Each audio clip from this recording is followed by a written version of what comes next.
Brent, how are you? Hey, Brent, Hey, Rich, what's up, brother? how are you? Good. Brent, with Jesse being used at defensive end, at least part of camp or most of camp, as James said, where does that leave you at middle linebacker? Who's behind Ellis, and what's your confidence level in the linebackers right now? Yeah, it's a good question. First of all, excited about Jesse having a dual role in our defense. Jesse's one of those guys like Micah, like Nick Tarburton, Cam Brown, those guys that are hybrid guys coming in, Brandon Smith to a degree, and have the ability to have traits to both positions. And so we're able to maximize what Jesse can do well, maximize his assets by playing him some on the edge. But as far as linebacker, Jesse's still training there. It's still a 1-2 punch with him and Ellis at the middle linebacker position. I am pleased with the development of Tyler Elsdon at this point.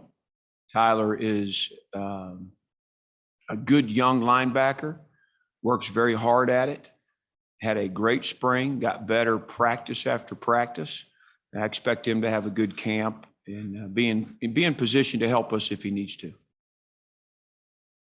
We'll go to Tyler Donahue. Audrey Snyder, you're on deck. Hi, Brent. Hope you're doing well. Hey, Tyler. We just found out from James that you're likely going to be going without Adisa Isaac for most of the season, if not all of the season. What, in terms of contingency plans right now, are you excited about at defensive end? What are you positive about? Because clearly that's a negative. Yeah, obviously that's some information we've had for quite a while. So we've digested that and we've worked on a plan. And I think when you started, hearing reports of Jesse Lucetta, that's part of it. But we're also very excited about Nick Tarburton. I'm a big Nick fan, and he's had some unfortunate circumstances with some injuries over the years that have kept everybody from knowing what we know about Nick. And he's not just a very good defensive end prospect. He's one of the best leaders in our unit. So looking for a big season out of Nick. Very excited about AK and the transition he's made. He's not just a talented guy, but he's an intelligent football player that has picked up our scheme and our system very well. And then the guy that I'm probably most excited about for camp that's just made great strides between the spring, especially this summer with Coach Galt and his staff, is Smith Vilbert. Smith has some similar qualities to Etor Gross Matos, basketball background, very athletic, very good size. And Smith's finally turning the corner, and really he's a football player for the first time and not a basketball player playing football. So he's got tremendous size, tremendous length, athletic. When I watched Smith Vilbert play basketball in high school, you talk about me and Spence coming out of a gymnasium excited. We couldn't get over the way he could move and transition at that size. So excited about what Smith can do this camp and put himself in position to be a productive end for us this fall. And then, obviously we talked about Jesse, and Jesse's always had very good rush ability. You go back to his film and you look at the snaps where he's blitzing for us, and he's pretty hard to block. He's got a good low shoulder rush. I consider his rush ability a real positive for him. And then I don't want to discount a young guy, Zariah Fisher, that we took as an inside linebacker, and he's made the transition to defensive end. Zariah is very athletic, has a great motor, and very eager. So I think we got a pretty good group. It has us excited. We just recently decided Amin Vanover, a guy that's got great size, a very physical player that we were comfortable moving inside. We've decided to move him out. He's a little bit of a swing guy in my mind. He's a guy like Kevin Givens that could play either or. And Amin plays reckless, physical. He's got to continue to soak at the position and learn it. But he's a guy we're excited about as well. So got a really good group. Obviously, it's unfortunate about Adisa. Was excited about him as much as anybody. Tremendous athlete, tremendous young man, and I look forward to his return. So, but a good group. We've obviously, as I said, digested this, and that's part of the game. we've all been around it, and it was full steam ahead. And what's our plan? And let's continue to get the group better. We'll go to Audrey Snyder, followed by Mike Porman. Hey, Brent, along the lines of some position changes, just wondering if anything changed from the spring. Is Keaton Ellis, do you expect them to go back and forth with corner and safety? And we didn't ask James about it. So is Marquise Wilson, is he still over on the offense right now? Yeah. So the first question about Keaton is primarily playing free safety right now. Keaton's a guy that we feel like we need to train at either or, boundary or free. We got a lot of respect for Keaton. We're excited about his abilities at the position. He's a guy, if we need, we're comfortable putting back at corner.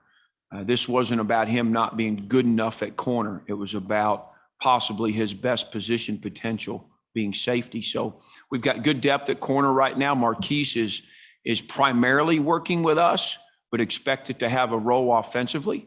Marquise is a guy, obviously, as a freshman, makes a huge play in the Cotton Bowl, and a guy that we know is a talent and a little bit of a ball hawk. So we've got good depth there that should allow us to really train Keaton at safety to continue to do that. But at the same time, we've got some other guys that are mixing it up a little bit. Jonathan Sutherland, plays the safety spot. He's also playing some Sam for us. Jonathan's a guy we got a lot of respect for that's played a lot of ball here, special teams captain. So again, it's our job as coaches to maximize guys' abilities and minimize their liabilities. And, we addressed a lot of that as spring unfolded, discussed it more through the summer, and now there's a plan of action for a bunch of these guys. So excited about that. Got time for a couple more. We'll go Mike Porman, followed by Kyle Anders. Hey, Brent. Hey, Mike. You're the leaders on defense. Who are the leaders on the field and in the locker room, and what's the difference between the two? Yeah, I think that, the difference between the two, to answer that part of your question, is there's certain guys that may not be as vocal. I don't know that their leadership shows up as much in the locker room as it does on the field. They lead by example and work ethic and toughness. And, the best leaders I've been around have been your most productive players, not necessarily your most vocal players. They've been the guys that do what you need them to do no matter what. And I think that we've got a tremendous group, maybe the best group since we've had here. We've had some good ones, but starting up front with PJ Mustafer, unbelievable work ethic, arguably our hardest worker and our biggest player on defense. It's a great sign when one of your defensive tackles is your hardest worker, first one out to the field, and he is a vocal player.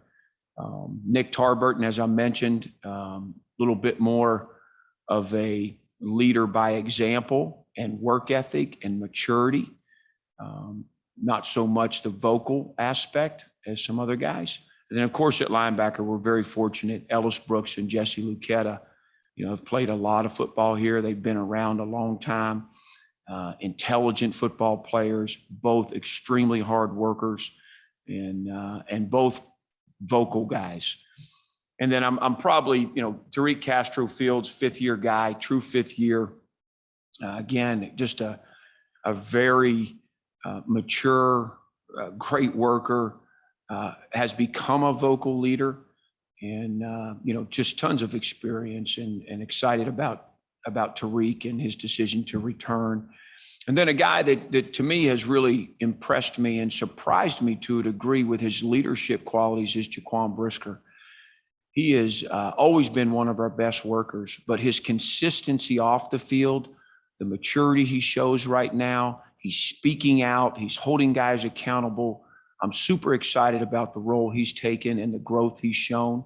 So we have quite a group on our side of the football. And that's, I don't want to leave out Jonathan Sutherland. Jonathan, is a leader on special teams, but has a big role on defense, is in competition for some starting snaps. And, is one of the more mature guys we have, and one of our better workers. So anytime I've been around a group that your best players are your best workers, and your high character guys, and just a ton of maturity, that's been a really, really good thing. So That's what we're working towards. We're putting it on these guys. These leaders understand that this isn't just kind of let this thing go and it rolls off your sleeve. You got to be proactive, and we're going to do this together. So got a great group. And our last question is Kyle Andrews, Center Daily Times. Oh, Brent. I just wanted to ask, how has Curtis Jacobs's development gone? I know last year he got a lot of snaps. He highly touted recruit, but what have you seen from him, and how do you feel like he can be a leader to your defense, especially as a sophomore? Yeah, Curtis is a guy I'm really excited about. I think a lot of people are anxious to watch what Curtis does this fall. Tremendous talent. As you remember, he played a variety of positions in high school, and you see that in his play at field linebacker. He's got good athleticism in space. He's got man coverage skills. He's a very aggressive athletic blitzer, and he's a savvy football player. He's determined. He's eager. He asks a lot of questions. He's still learning the position and getting comfortable in the defense and getting comfortable with adjustments. But, Kurt's one of those guys that could lead by example this fall in his work ethic and his production. So I'm excited about Kurt and what he's going to do out there to the field. All right. Thank you very much, Coach. And we'll have Coach Yursich up next.